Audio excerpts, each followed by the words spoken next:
Hello, everybody. This is Ralph Martin, the founder of rjqualityconsulting.com. And in this video, I want to talk about the ISO 17025 management review, specifically how to use my ISO 17025 management review template to better apply to have a compliant management review in accordance with Section 8.9 of the ISO IEC 17025 standard. Right now, I'm on my latest blog post entitled ISO 17025 Management Review Template, and I allow you to download my free template that I offer that does cover all of the requirements of Section 8.9 of the standard. If you're watching this video on YouTube, you can go ahead and just click the link in the description box, and you can read my full blog article on this topic. As a certified ISO 17025 assessor, I've helped numerous laboratories streamline their management review process by utilizing this management review template. The first thing I'd like to do is just kind of walk you through my blog post, which you can go ahead and read all of the details that are applicable to the Section 8.9 of the standard. This management review template really streamlines the process of evaluating your laboratory's quality management system. In accordance with the ISO 17025 standard, the laboratory is required to conduct a management review at least annually. And what I'd like to do, and what I like to do for really all of the requirements of the ISO standard, is go right to the requirements of the standard themselves. So what I'm doing here is pulling out the actual ISO 17025 standard, the general requirements for the competence and testing of calibration laboratories. And if you scroll down to section 8.9.1 and 8.9.2, you will see the requirements in the standard for management reviews. And as you can see, this is a shall statement, and if you've seen any of my videos, you know how I feel about shall statements in the standard. That means you shall do those. If you don't, you will get a finding from an ISO 17025 auditor. Whether you are preparing for ISO 17025 accreditation or you're already accredited, you will be audited each year. And one of the items that the auditor is going to want to see is your management review meeting minutes, evidence that you've completed a management review. And typically, the objective evidence for that requirement would be a copy of your management review PowerPoint presentation template, and then also management review meeting minutes to show that you had a management review and to track the minutes to indicate the management review output showing action items. So the requirement in the standard, number one in 8.9.1, is that you shall conduct a management review at planned intervals in order to ensure its continuing suitability, adequacy, and effectiveness. And then the inputs to the management review are actually your agenda for the meeting. So the standard itself lays out what your agenda for the meeting shall be at bare minimum. You can add to it, of course, for best practices of your particular laboratory and how it is applicable to your laboratory. But at bare minimum, the standard requires that you go through sections A through, I believe it is N, and then there are required outputs for management review, and this is where you want to indicate what the action items are, where you assign people to tasks and then dates to get those tasks to completion so that you can drive actions to completion, which is really what management review is all about. So what I'd like to do is, first of all, walk you through my management review, ISO 17025 management review template, and how you can use that to ensure that you're meeting all of the requirements for ISO 17025 section 8.9, specifically 8.91 and 8.92 and 8.93. So underneath this video, there will be a link for you to download this free template right from my website. It's completely free. It is something that you can use that will streamline your management review process. So first of all, here's the template, and you'll see that you first of all fill out the date that you're holding the meeting, the location, attendees, and who the chairperson is, and a secretary. The secretary is usually the person who is doing the management review meeting minutes or drafting the minutes during the review. This could be the quality manager, this could be an admin, this could be anybody who can go ahead and take notes from any discussions that are happening during the management review to add value. You want to make sure you're having management review meetings, not just to check off the box to meet the requirement, but also to add value to your organization, where everybody in the meeting is a subject matter expert in their associated areas, and it gives you a chance at least once a year where you can come together and talk about specific areas of your quality management system and touch the areas that the standard is requiring you to document, discuss, and then add meeting minutes. So it's not just a matter of having a meeting, it's a matter of having a meeting and having objective evidence that you've discussed these required inputs. So as you look through the meeting minutes, you'll notice that in each of the required sections, I put in an action item table.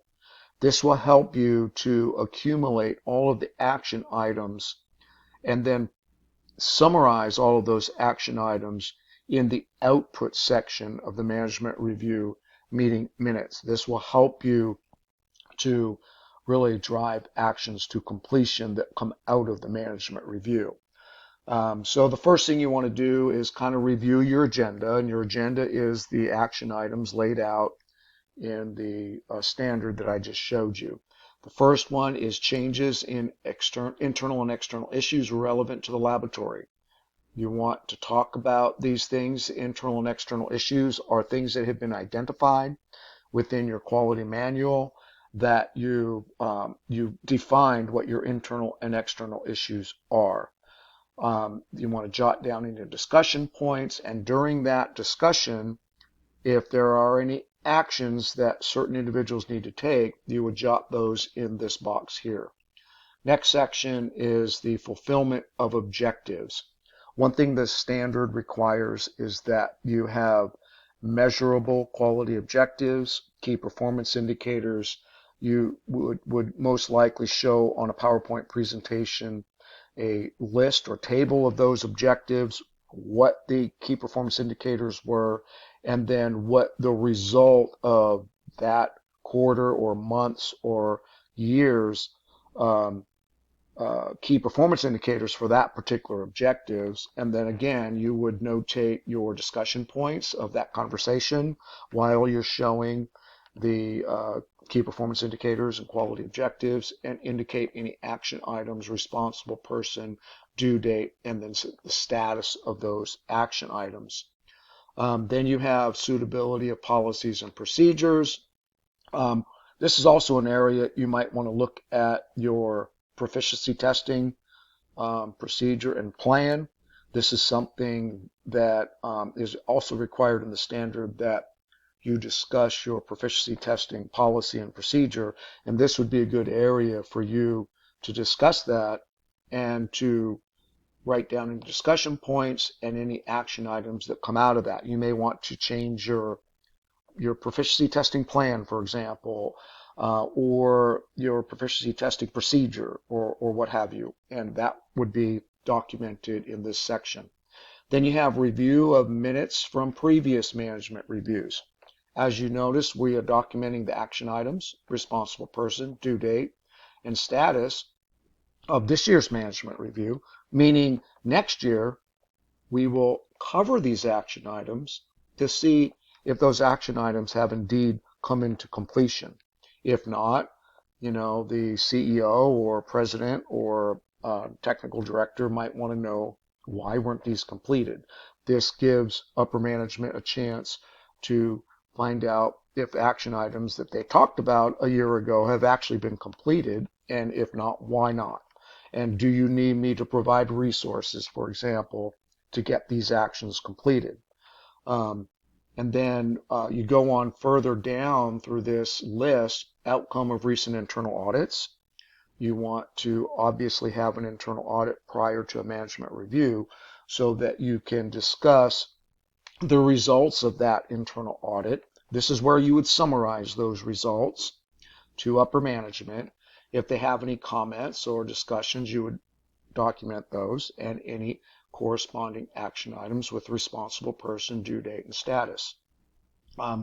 As we go down, you are most likely maintaining a corrective action log.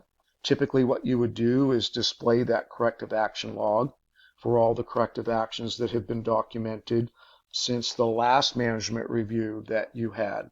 So this might be a year's worth of corrective actions that you would discuss. And then again, action item, responsible person, due date, and a status of that particular action item. Assessment by external bodies. So if you have an ISO 17025 audit and the auditor gave you findings, this is where you would present the findings to upper management. Again, you would document those discussion points as a meeting minute, and then any action items, responsible person, due date, and all of that. Same with changes in the volume and type of work or in the range of laboratory activities. So during the year, if there were a heavy sample load, or if there was certain work that was new to the laboratory, or you decided to change the scope of your accreditation, this is where you would talk about that and present that again to upper management, and then write down the discussion point and any action items that come out of that. We also have customer employee feedback. So this is the area where we would show upper management the year's worth of customer complaints and maybe any employee feedback that came in since the last management review discussion, and then talk about that and indicate any action items. Do the same thing for customer complaints that came out throughout the year, and then effectiveness of any implemented improvements that came through during the year.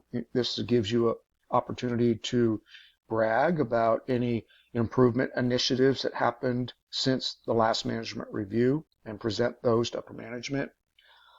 This is another section, adequacy of resources. This is really when maybe quality management or laboratory management discusses the adequacy of resources.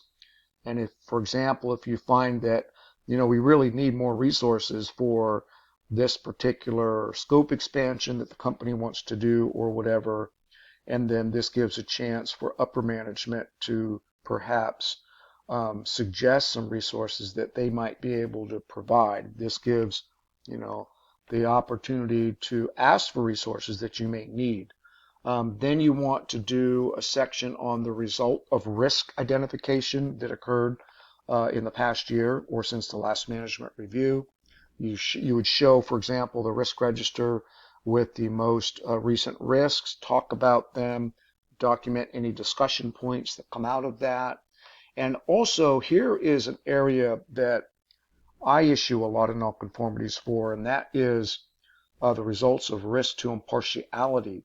The standard in section 4.1 requires that the risk to impartiality is looked at on an ongoing basis. So a lot of labs ask, well, what does that mean, ongoing basis? Well, one thing you can do is identify risk to impartiality at your management review. Since management review is an ongoing yearly meeting, it is by definition something you do on an ongoing basis. So this would be a really good place to put results of risk to impartiality.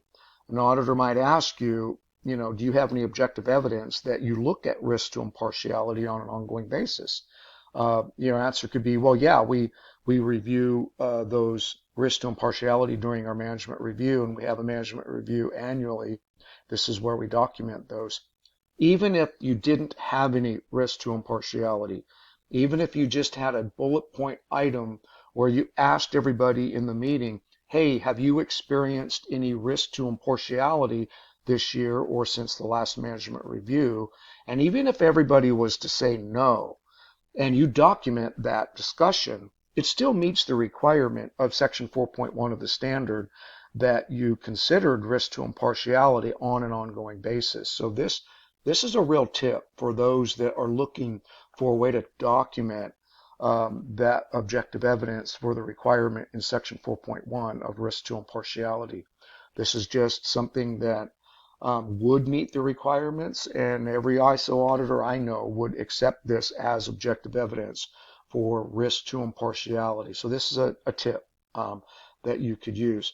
The next section would be outcome of assurance of the validity of results. So this is really monitoring your QC activities as discussed in section 7.7 of the standard. This is also where you would show your proficiency testing results. The requirements for proficiency testing fall in line with the assurance of the validity of results. So you might show your 4-year proficiency testing plan along with that year's associated proficiency testing results, and then document those and any changes that may have occurred, or if you're going to do a scope expansion, maybe any proficiency testing additions you want to make to update your 4-year plan, for example, would be documented in this section. Then other relevant factors, monitoring activities, training, trending analysis, anything else that doesn't fit into any of the other required inputs.